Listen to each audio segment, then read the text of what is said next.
Hey friends, welcome back to another video. My name is Lefebvre, and today we are continuing our gouache series of I want to get better at gouache with a lesson on consistency. And while I'm teaching this lesson, I'm also learning about it myself. So really today we are going to experiment and learn about what is the most desirable consistency to paint with gouache.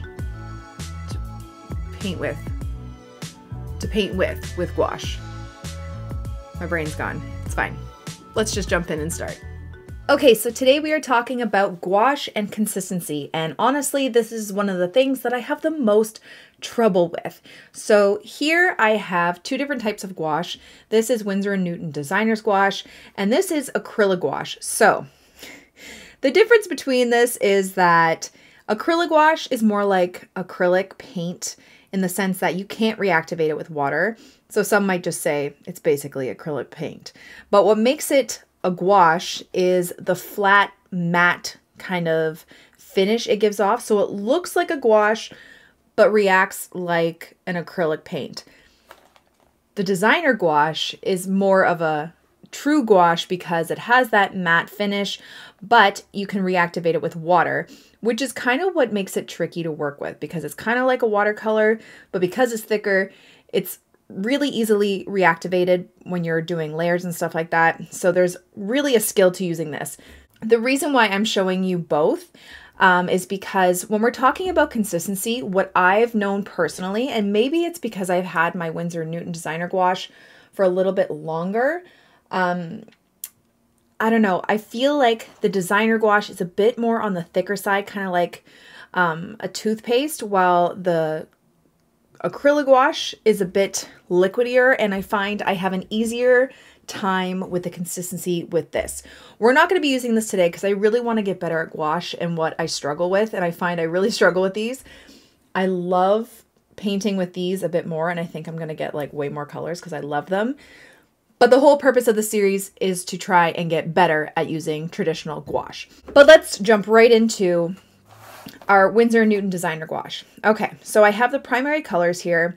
I have my Etcher Lab hot press paper sketchbook, and it's great for gouache because it's so smooth.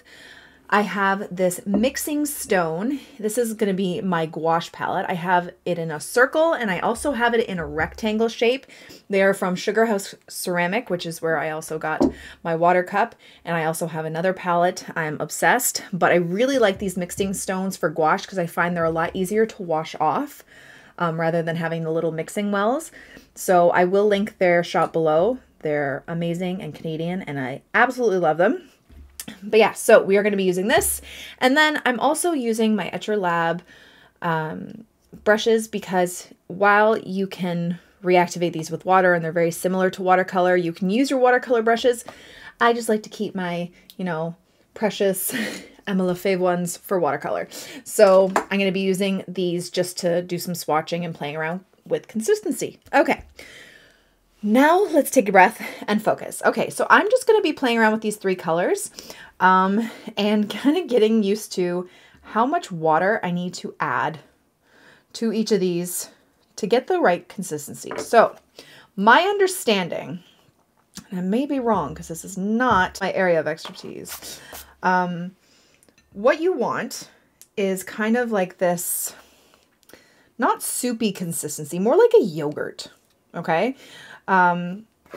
Where it's thick enough that it won't drip off your brush, but it's not stiff like how it comes out of the tube, especially these ones, because I find that they're quite stiff.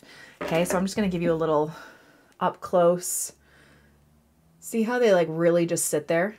They are quite thick.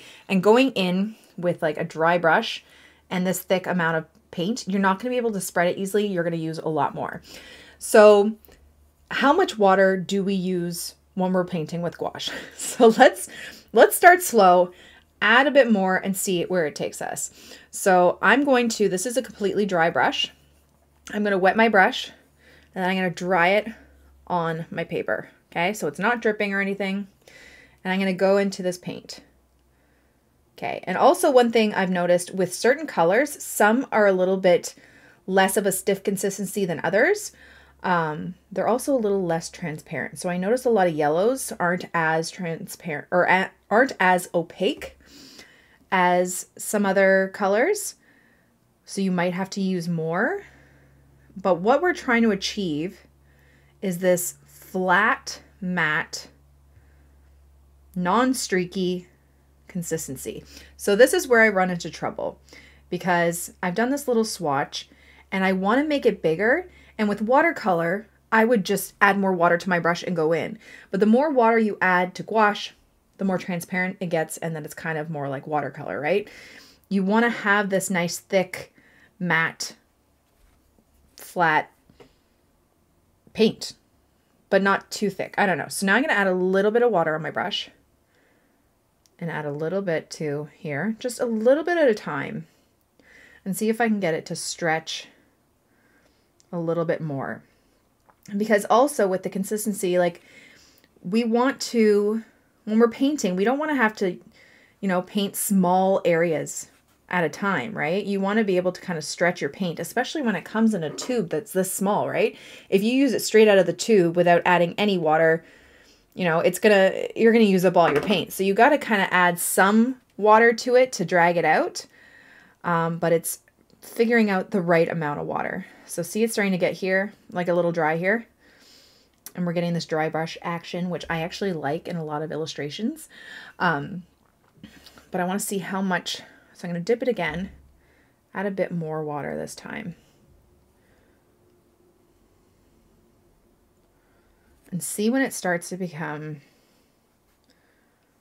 a little bit more on the streaky side, just so we can get kind of comfortable with using gouache. So this is a bit waterier. See how much more I can drag that out. And also my understanding is if you're going to be doing multiple layers using gouache, like a background and then layering on top, you want your thinner layers of paint to be on the bottom, okay? Because you'll have less of a chance of reactivating the layers while you're painting the layers on top.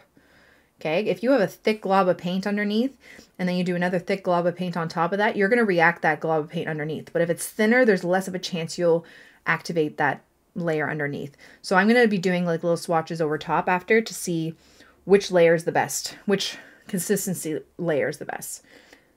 Okay, let's make it a little bit more watery here. Okay, this is quite watery. See how much more I'm able to stretch it though when you have more water, right? And that's what I'm used to with watercolor. Also, one thing you have to keep in mind, gouache dries really fast. So while I have this sitting on my palette, like these two especially, they're drying. So I might have to add a bit more water. Should work a little bit faster. Okay, I'm gonna leave it like that. Wash off my brush, dry it. And then I'm going to go into the next color. Let's go into the red. Okay, this is a lot thicker than the yellow was. See how it's kind of dry already? I'm going to put that down so you guys can see a bit better. Sorry. You're getting some of that dry, piecey, like you can't really fill in all those white spaces because you have too much paint, not enough water. Okay, so that's too much. Let's add a little bit more on our brush. A little bit more, I feel, because it's also a bit thicker of a paint and drier. Really try and mix it up a bit. Okay. Also, when you don't have enough water on your brush, you get some streaks as well. So that's a bit better, but it's getting a little dry. And I'm not able to drag it out as much as I'd like. Let's try a bit more water. Whew. I'm afraid to add too much. So I'm trying to add more paint to this little mixture to get it the proper consistency. I feel like that's a pretty good consistency. Like, look how far I can drag it. And it's not transparent.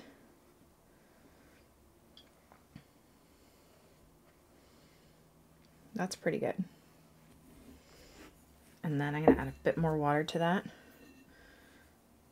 And I feel like this is going to be too watery. See when it kind of gets a little bit more transparent on your palette even? I feel like that might be too watery, but that might be good for a background if you're doing like a first layer. So like I said,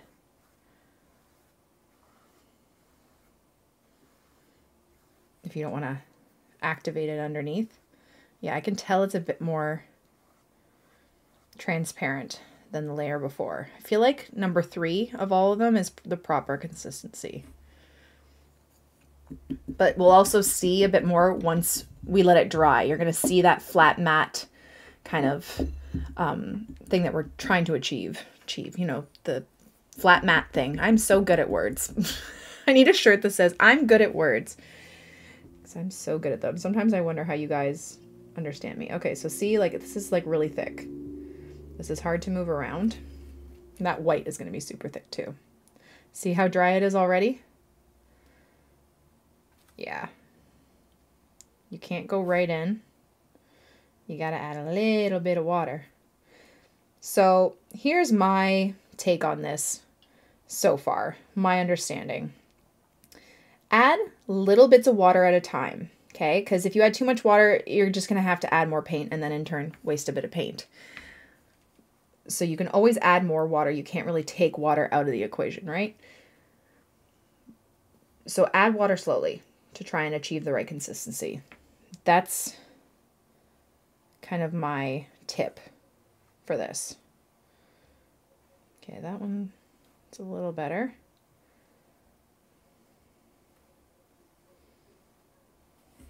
And add a little bit more water. And I want this like yogurty consistency almost.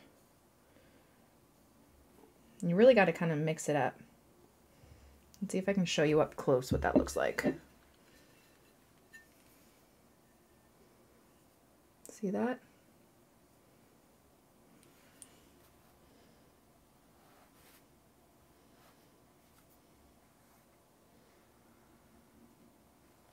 Playing around with consistency and like doing color swatches is also a really great way, or a really fun thing to do if you don't really know what to paint, which I find myself feeling a lot lately. I don't always know what to paint. And so when in doubt, just swatch your colors, play around with consistency, try something new. Don't necessarily create something, just play, right? Okay, now let's add more water. See, I can kind of see it's like a little bit too transparent.